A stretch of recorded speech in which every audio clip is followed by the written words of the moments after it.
On today's show, Mark Cuban has some of the same frustrations that you have with the Luka Doncic trade. Where is he right?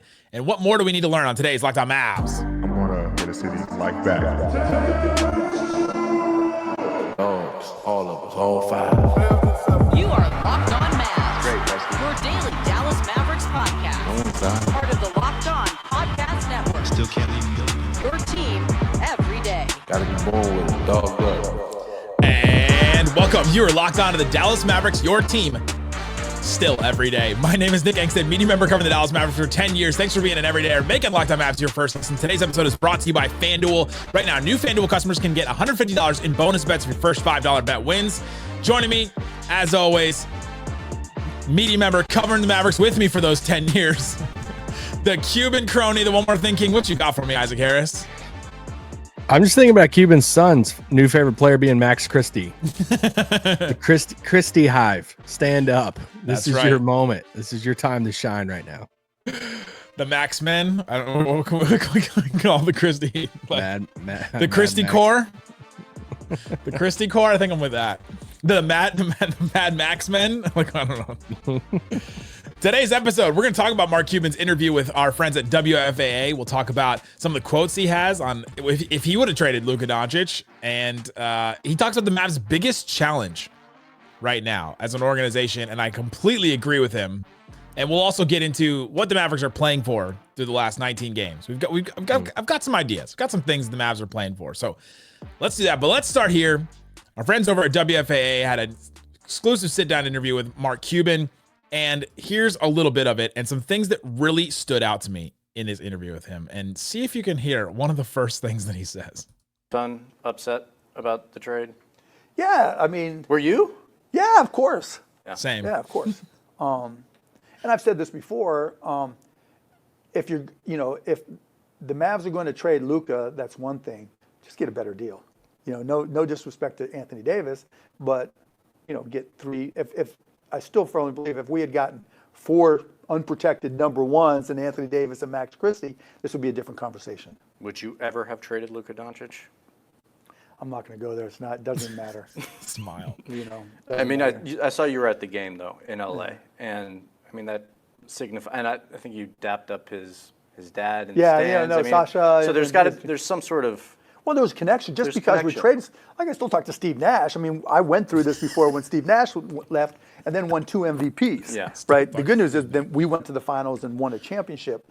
So I've been through something, but there wasn't social media back then, so it wasn't quite the same. But yeah, I mean, you're going to make mistakes, and I think the biggest challenge that the Mavs have right now is there's nobody who's really outgoing to communicate.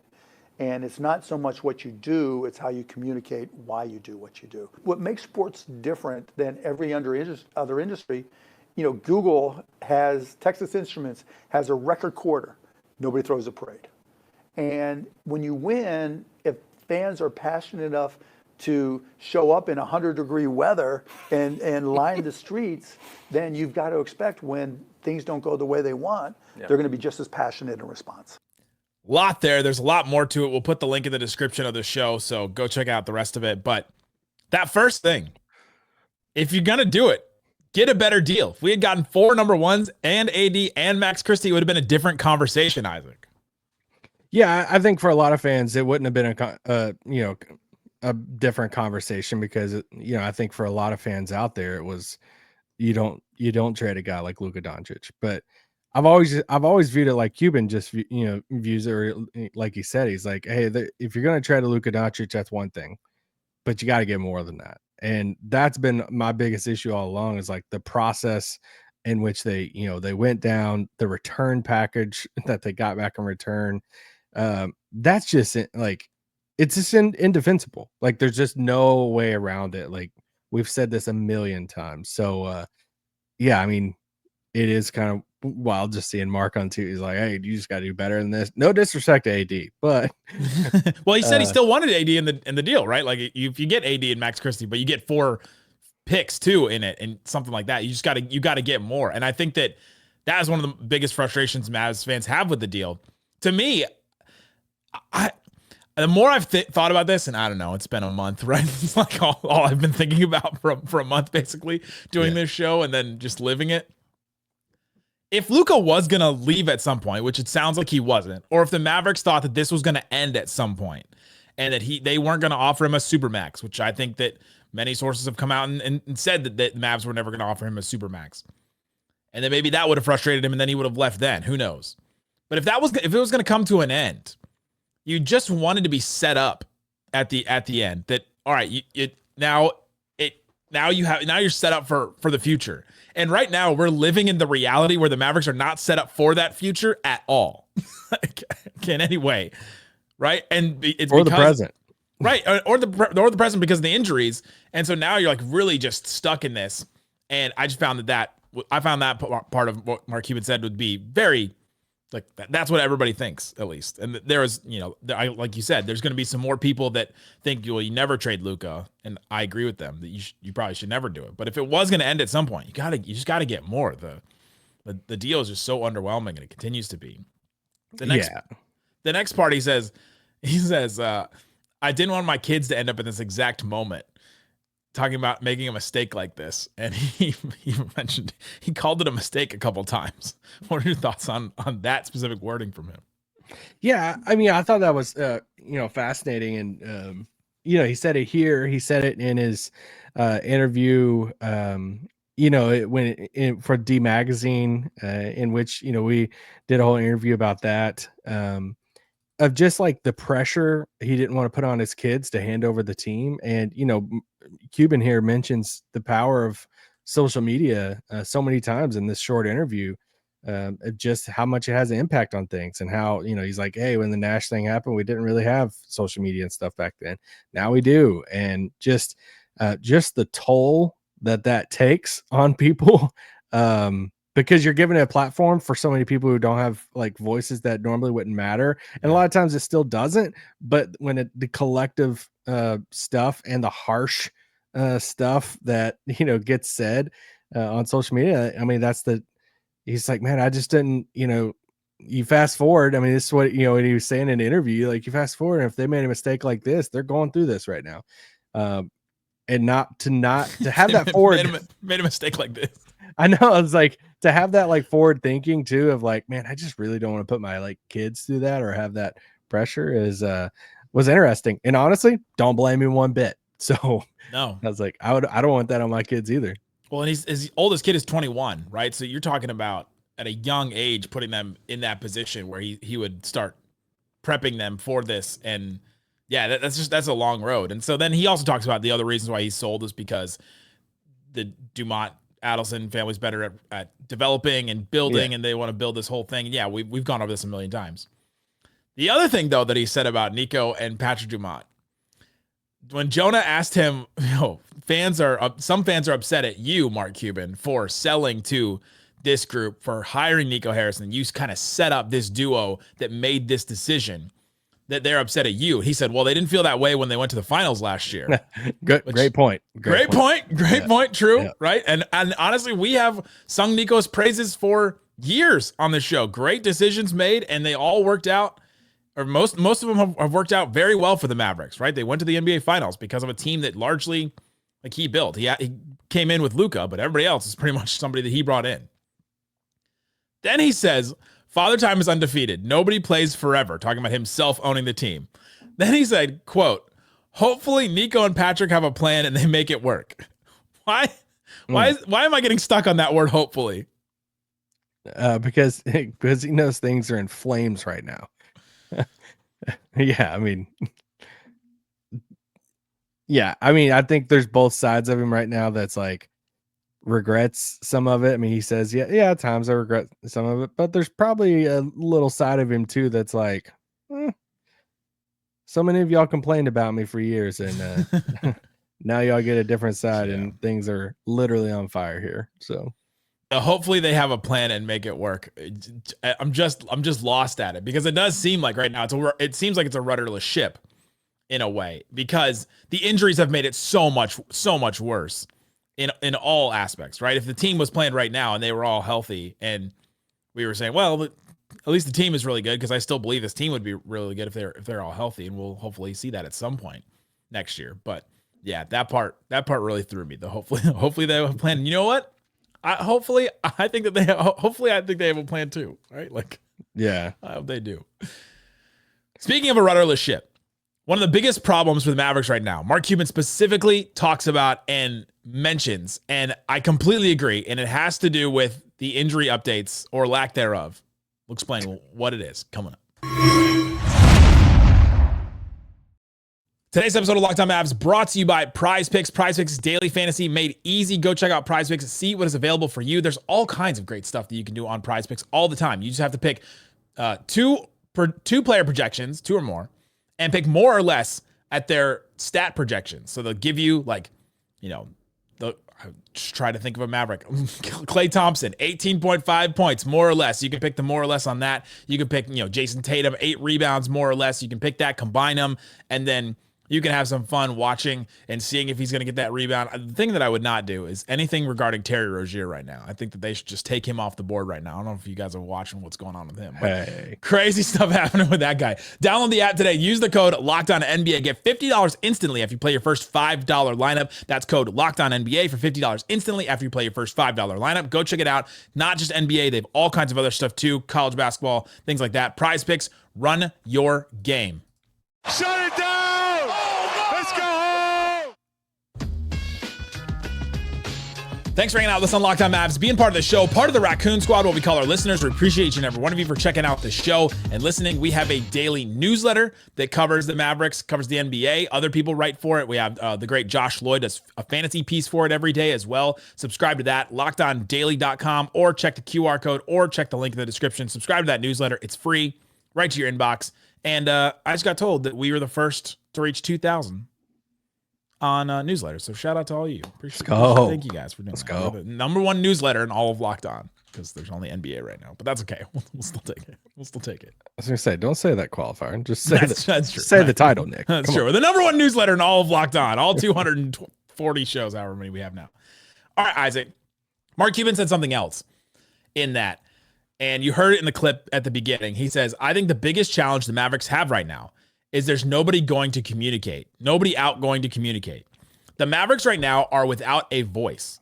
For years and years and years, Dirk was the face, but Mark Cuban was the voice. And sometimes Mark Cuban was the face too. But Mark Cuban was the voice. If anything needed to be spoken up and said, he would speak up and say it. He would take the blame for it. He would be out there. And sometimes that was for better or for worse, right? Some Mavericks went through some terrible times. We covered them on this show too, both on the business side and the basketball side. Bad things would happen, and he would be out there. And the Mavericks don't really have that right now. Nico Harrison had that one press conference in Cleveland about this deal. And who else have we heard from since then? When they did the press conference with the players, Mark Followell did the kind of introductions for that, and they wanted to put the players in their spotlight, and we understood why they did that. But nobody else has really spoken. We've heard some interviews. We've heard people here and there. And there just hasn't been a voice to the Dallas Mavericks. And it takes us to what happened or what didn't happen today, Thursday, we're recording this, where Jason Kidd a couple weeks ago said that this was going to be the big reevaluation day for Anthony Davis, Daniel Gafford, and Dereck Lively. A big day that we were all waiting to see how the Mavs season would be defined. And I know that after the Kyrie injury, that date is not as important, that we've talked about the Mavs should just kind of pack it up and that they should just shut all those guys down. But the fact that there was no update at all on that day just kind of like amplifies what Mark Cuban said, where there's just nobody out there communicating, and there's no. They didn't have practice, Nick. They did not have practice, but there should be a way to communicate what is happening to the team and what their direction is and what they're gonna do. And like it seemed like that added to it today, and it frustrated me to not hear any kind of update when they positioned this date as the day that they're going to reevaluate and see. And I know that some of the importance of it has been taken out because of the Kyrie injury, but that's one of the biggest problems for the Mavericks right now. Yeah, it's like, who is the face of the Mavs? Is it Kyrie? Is it Nico? I don't think Patrick Dumont yet. So it's like, who's the face of the Mavs? Jason Kidd, maybe, if we were going to talk about who's competing for it. It feels like, I could be wrong here, it feels like when a GM or owner is the face of the franchise, it's typically not for a good thing. Maybe Daryl Morey at times for his teams, for the Rockets. Now for the Sixers. I'd still say James Harden was though. Like Sam Presti kind of just for the Morey was out there a lot though. Yeah, sometimes for the length of Sam Presti and OKC. But now, I mean, I feel like it's SGA's, stuff. You can maybe do the Jeannie Buss in the Lakers. She's the owner. But you can like also look at like Sam Hinkie, or you can look at James Dolan. You can just like keep on going through if we're talking about management or ownership and like who's the face of the team. It feels like there's a decent amount of times that it's not for a good thing. And that's why, honestly, I feel like Nico Harrison's kind of risen the ranks here. Not for like always great decision making, especially now. It's like it feels like he's he is the face of the Mavs. Maybe that was the plan. But it's like Cuban's comment about the different like kind of personalities and no one's like the communicating part was something I haven't thought of yet in this whole thing, and how Dumont's more of like a removed type of person. He did that one interview on record with Brad and stuff, but it's like, hey, he's kind of like, hey, let me do my work back here. I'm going to empower my people. Nico's not a big personality, super, super soft spoken. I mean, we had him on the pod back, in San Francisco after a practice, just a super quiet guy. You've seen him in all the pressers and stuff.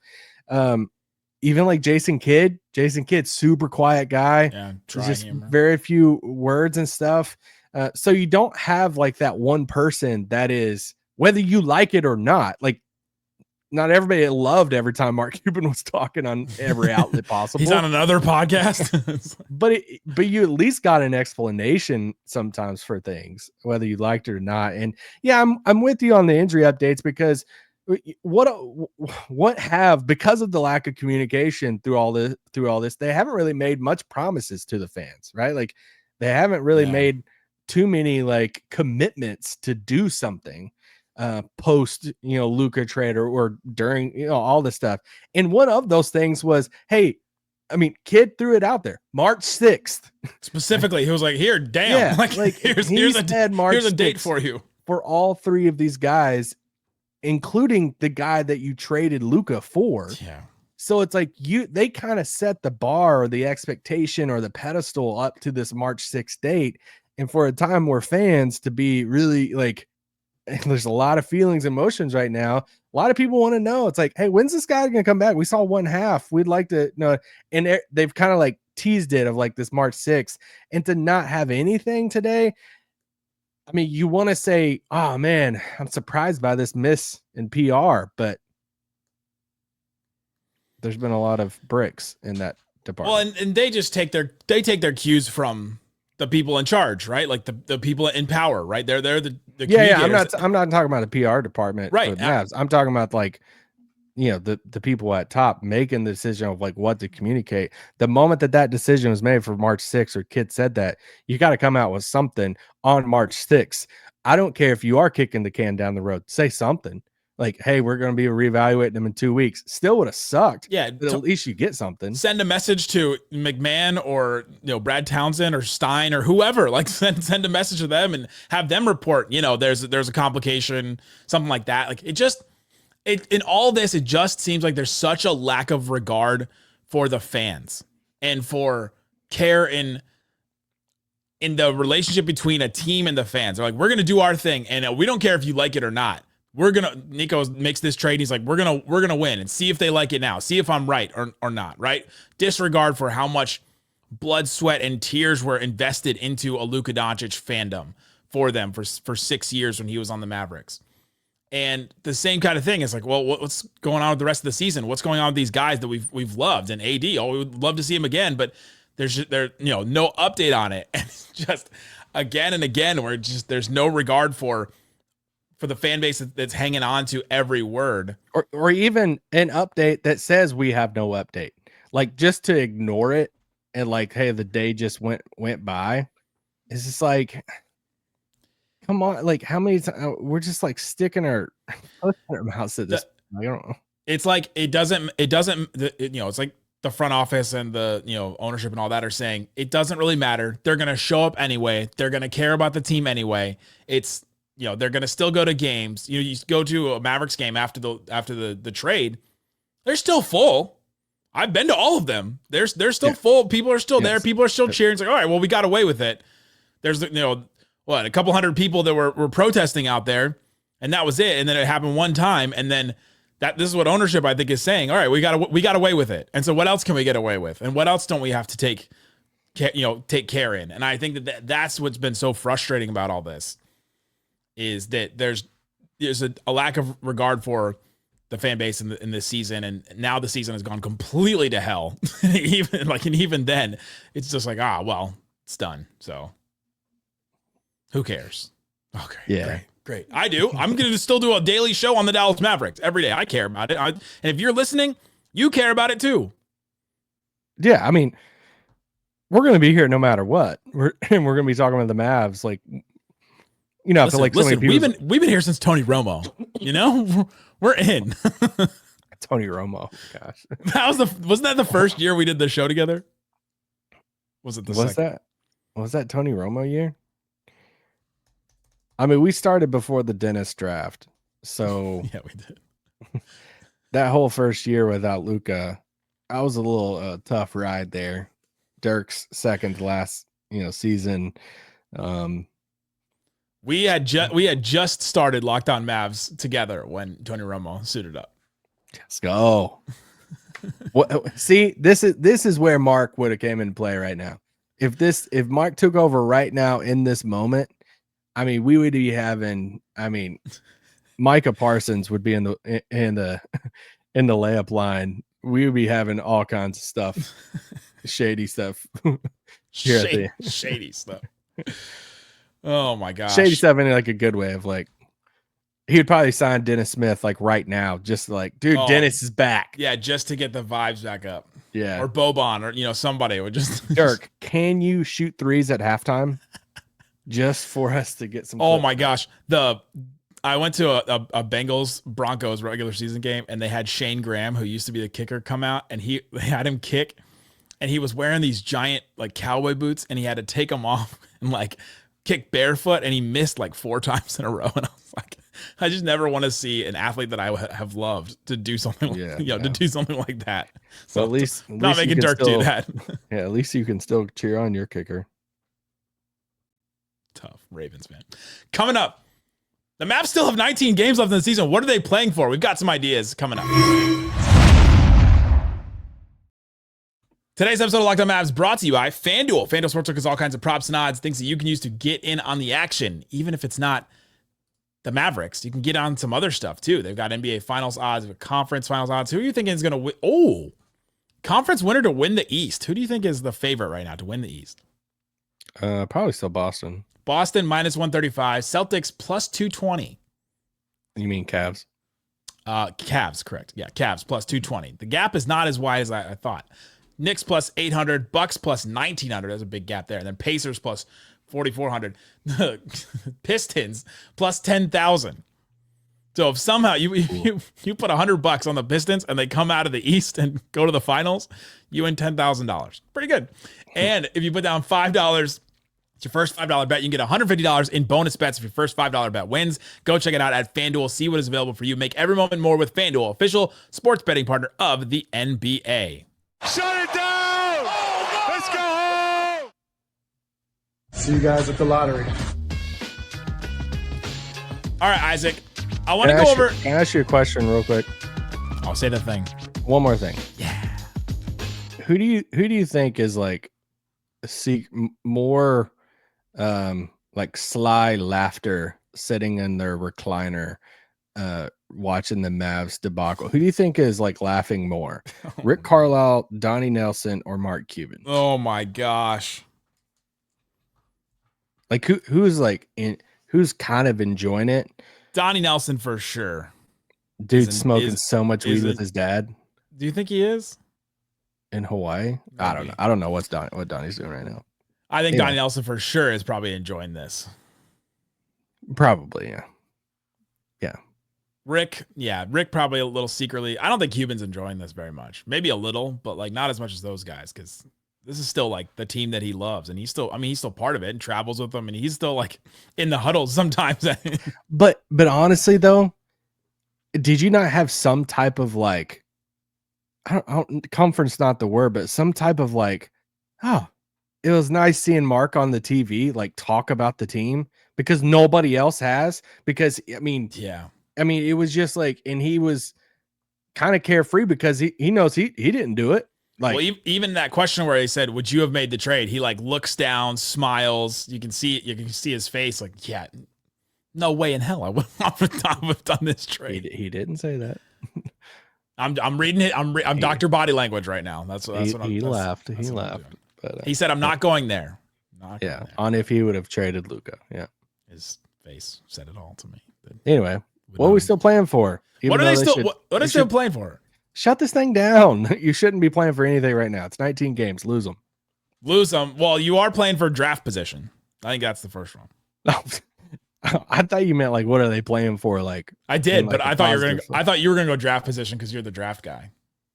I mean, yeah, play for draft position and just like see. Cross your fingers and see if you can move up in the draft. But if not, I like this draft a lot. I've already started some draft stuff, and I still think you can get a good young player. You got Dereck Lively in the same range, so yeah. Whether you land in that 12 range or whatever, just you got to start losing games to try to let this dumpster fire of a Suns team try to pass you up. You got to let these Suns pass you. They're 3-7. The Suns are 3-7 in their last 10. They're not doing a good job of letting the Mavs pass them here.